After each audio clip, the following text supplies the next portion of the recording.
भारत और चाइना के बीच इस समय कुछ गर्मा गर्मी चल रही है।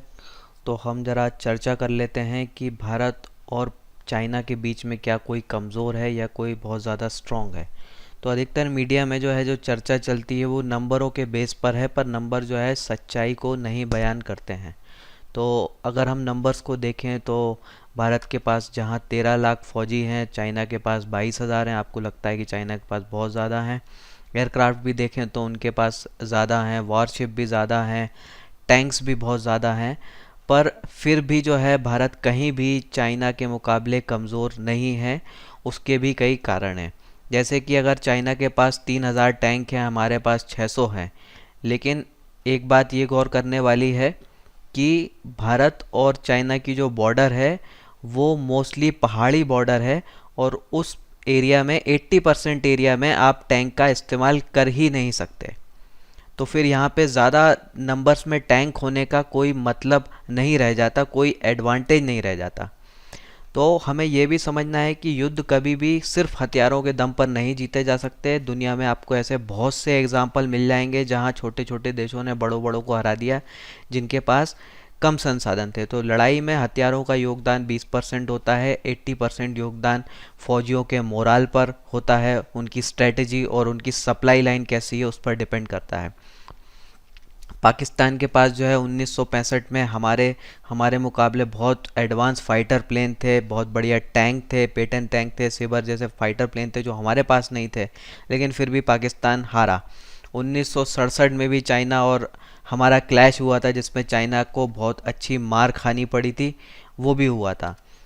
तो चाइना की पॉलिसी जो है वो ये है कि नंबर्स बढ़ा के रखें। उनकी पॉलिसी ये इसलिए है क्योंकि वो दुनिया को डोमिनेट करने की सोचते हैं, को डोमिनेट करने की खास पॉलिसी है उनकी।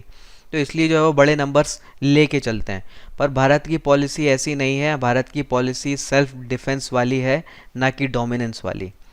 और चाइना की इक्विपमेंट्स की बात करें तो नंबर्स भले ही बहुत ज़्यादा हैं, लेकिन उनकी क्वालिटी ख़राब है। अधिकतर जो है उनके रिवर्स इंजीनियर करके बने हुए हैं, जो कि अच्छी क्वालिटी के नहीं हैं, और किसी भी असली लड़ाई में वो परफॉर्मेंस वो कभी नहीं दे सकते। जैसे एग्जांपल के तौर पे बात करें तो अमेरिका को F-22 जैसा फाइटर प्लेन बनाने में 35 साल लगे, लेकिन चाइना ने उसकी क्लोनिंग करके J-20 बना दिया 5th जनरेशन का सिर्फ 5 साल में। लेकिन 35 साल का हार्डवर्क और 5 साल का हार्डवर्क जो है कभी भी एक जैसा नहीं हो सकता है। यही कारण है कि F-22 को जो रिस्पेक्ट मिलती है ग्लोबली, J-20 को वैसी कुछ भी नहीं मिलती। भारत के पास कई सारे एडवांटेज हैं, उनमें गौर करते हैं। तो भारत के पास जो एज हो जाता है वो हो जाता है एक्सपीरियंस का। चाइना ने पिछले 30 साल में एक भी गोली नहीं चलाई, उनकी एयरफोर्स ने किसी से लड़ाई नहीं की है, जबकि हमने ये काम बहुत किया है। हमारे पास बहुत बढ़िया एक्सपीरियंस है। हमारे फौजी वर्ल्ड वार में भी लड़ते थे और पाकिस्तान से भी कई वॉर में लड़े। तो जो एक्सपीरियंस हमारे पास है वो चाइना के पास नहीं है। हमारे पायलट्स जो हैं उनके पास भी बहुत अच्छा एक्सपीरियंस है, और उनकी ट्रेनिंग लेवल जो है वो बहुत ऊंची है चाइना के पायलट्स के मुकाबले। हमारे पायलट्स जो हैं वर्ल्ड की बेस्ट एयरफोर्स के साथ कॉम्पीट करते हैं, उनके साथ वार गेम्स खेलते हैं, जो चाइना को उतने अच्छे लेवल पे वो अपॉर्चुनिटी नहीं मिल पाती, क्योंकि अमेरिका जैसा देश उसको अवॉइड करता है। रशिया जैसा कभी कभी कर तो लेता है, लेकिन वो फुल हायर लेवल वाले लेवल पर नहीं जाता है।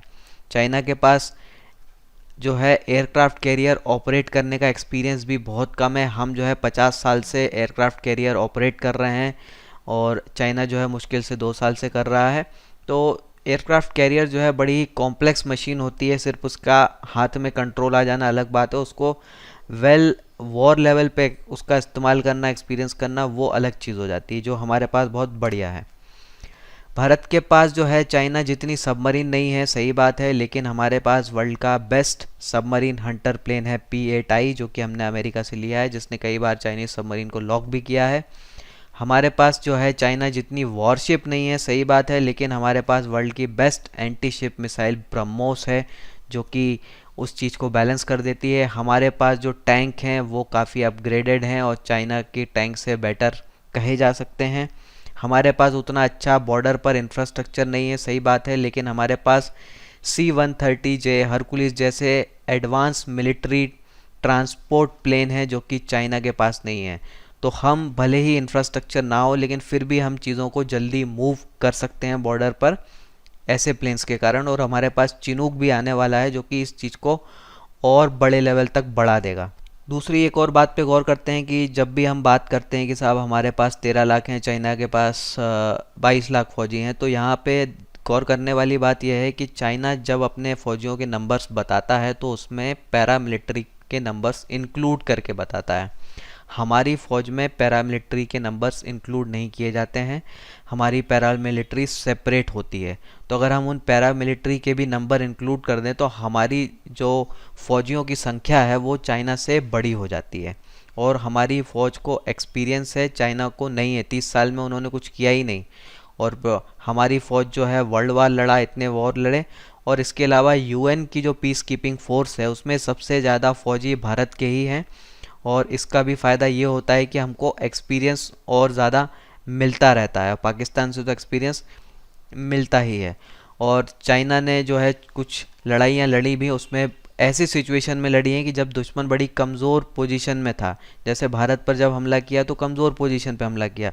उसने वियतनाम पर जब हमला किया था, जब वियतनाम जो है अमेरिका से लड़ा हुआ था, थका हुआ था, डैमेज था, लेकिन फिर भी जो है वियतनाम से चाइना ने मार ही खाई है। कुछ साइकोलॉजिकल फैक्टर्स भी हैं जो कि इम्पोर्टेंट रोल अदा करते हैं। जब कोई बड़ी लड़ाई हो तो आपके सिविलियंस का किस तरीके का कॉपरेशन है वो भी एक अहम रोल निभाता है। भारत में कोई आदमी फ़ौज में जाता है तो अपनी इच्छा से जाता है, लेकिन चाइना में ऐसा नहीं है। चाइना में कानून बने हुए हैं, ज़बरदस्ती भी लोगों को फ़ौज में नौकरी में रखा जाता है। चाइना के लोगों को आज़ादी नहीं मिलती, कई तरह के रेस्ट्रिक्शन हैं। और चाइना की आर्मी को जो है चाइना के लोग पार्टी गार्ड ज़्यादा बोलते हैं, जो कि चाइना में सिर्फ एक ही पार्टी है, आप उसको मिलिट्री रूल जैसा ही मान सकते हैं। वो उसी की सेवा में लगी रहती है, ना कि जनता की सेवा। चाइना के लोगों को वो आज़ादी नहीं है, वो फ्रीडम नहीं है, कई तरह के नियम कायदे थोप रखे हैं उन पे। तो उनमें जो वो उनकी सरकार के प्रति और उनके देश के प्रति उन लोगों में वो भावनाएं नहीं है जो हमारे यहाँ लोगों में है। डिप्लोमेटिकली भी हम बड़ी एडवांटेज वाली पोजीशन में हैं। हमारे पास जो है ग्लोबल सपोर्ट है, दुनिया का हर बड़ा देश जो है हमें सपोर्ट करेगा। चाइना का डिस्प्यूट जो है लगभग उसके सारे पड़ोसियों से है, और उसका डिस्प्यूट कोई छोटे मोटे लोगों से नहीं है। उसका डिस्प्यूट रशिया से है, उसका डिस्प्यूट साउथ चाइना में अमेरिका से है, ताइवान से है, फिलीपींस से है, वियतनाम से है, ऑस्ट्रेलिया से है, जापान से है, साउथ कोरिया से है। तो ये कोई छोटे मोटे देश नहीं हैं। अब ये ऐसे देश हैं जो कि चाइना से नफ़रत करते हैं, ये भी परेशान हैं। तो अगर लड़ाई वड़ाई होती है, कुछ बड़े लेवल तक जाती है, तो ये सारे देश भारत को सपोर्ट करेंगे, चाइना को कोई नहीं करेगा। तो बहुत बड़ा डिप्लोमेटिक एडवांटेज जो है हमारे पास चाइना के ख़िलाफ़ है। चाइना के पास ले दे के एक दो गर्लफ्रेंड है, एक पाकिस्तान है और एक नॉर्थ कोरिया है। और एक और बात ध्यान में रखनी है कि चाइना के पास भले ही इतनी बड़ी फोर्स हो, लेकिन उसकी क्योंकि दुश्मन बहुत ज़्यादा हैं और उसको जो एरिया गार्ड करना है वो भी बहुत ज़्यादा है। चाइना को लगभग हमसे 3 गुना ज़्यादा एरिया की सुरक्षा करनी है, तो वो कभी भी उतनी फोर्स हमारे लिए यूज़ नहीं कर सकती। जितनी है उतनी भी मुश्किल से कर पाएगा, क्योंकि उसको कई जगह और भी देखना है। तो जो ज़्यादा फौजियों की संख्या होना जो है कोई एडवांटेज नहीं देता चाइना को यहाँ पे। बहादुरी के बारे में बात करें तो हमारे फौजियों का बहुत शानदार ट्रैक रिकॉर्ड रहा है। दुनिया भर में उनका बहुत सम्मान होता है उनकी वीरता के लिए। अकेले मेजर शैतान सिंह ने जो है लद्दाख को बचाया था 1962 में। उनके पास सिर्फ 123 जवान की प्लाटून थी, उन्होंने 3000 चाइनीज़ फ़ौजियों से लड़ाई की और उसको बचाया, और 1000 चीनियों को जो है उन लोगों ने मार दिया था। तो कहाँ 100 और कहाँ 1000, देखिए कितना बड़ा रेशो है। नाथुला में 1967 में भारत और चाइना का जो क्लैश हुआ था, एक बॉर्डर क्लैश, उसमें 300 से ज़्यादा चाइनीज़ मारे गए थे, जबकि भारत की तरफ से कैजुअलिटी जो हुई थी वो 75 हुई थी। लोंजेवाला में 120 जवानों ने 1200 पाकिस्तानियों को ठोक दिया था। तो बहुत ही वेल एक्सपीरियंस्ड हैं और बहुत ही ज़्यादा बहादुरी के लेवल पर जो हैं वो हमारे फौजी आते हैं, चाइना के यहाँ पे नहीं आते। कुछ एडवांटेज जो है चाइना के पास भी है। सबसे बड़ा ये है कि न्यूमेरिकल सिक्योरिटी है, बहुत ज़्यादा बड़ा नंबर्स है, पर वो सारे नंबर्स कागजी नंबर ज़्यादा हैं, क्योंकि वो इतना ज़्यादा उसके दुश्मन है और इतना बड़ा एरिया गार्ड करना है, तो एक देश के खिलाफ वो सारी चीज़ें यूज़ कर ले ऐसा पॉसिबल है ही नहीं। एक जो रियल एडवांटेज चाइना के पास हो जाता है वो ये कि उनके पास इंडिजीनियस इंडस्ट्री है। हमारे 65% वेपन्स जो है विदेशों से आते हैं और चाइना के मुश्किल से 20%। अब ये लड़ाई के समय में ये चीज़ बड़ी अहम रोल निभाती है, क्योंकि जब लड़ाई होती है तो आपको बहुत सी चीज़ें विदेशियों से ख़रीदनी पड़ती है, और उस समय सारे विदेशी मुल्क जो लगता है कि हमारे दोस्त हैं, लेकिन वो दोस्त नहीं होते, वो उस चीज़ का फ़ायदा उठाते हैं, वो 3 गुना 5 गुना 10 गुना भाव बढ़ा देते हैं। तो आप मजबूर हो जाते हो ऐसी सिचुएशन में ऊंचे दाम पे ख़रीदने के लिए। आपका डिफेंस बजट जो है बहुत प्रेशर में आ जाता है। अब ये चीज़ भारत के साथ हो सकती है ये प्रॉब्लम, लेकिन चाइना के साथ नहीं होगी, क्योंकि अधिकतर उनकी डिफेंस इंडस्ट्री इंडिजिनाइज हो चुकी है, जो अभी भारत की नहीं हुई है। काम हो रहा है, मोदी उस पर बहुत बढ़िया काम कर रहे हैं। डिफेंस में मेक इन इंडिया लाना, एफडीआई करना, ये सारी चीज़ें जो है इस चीज़ को इम्प्रूव करेंगी।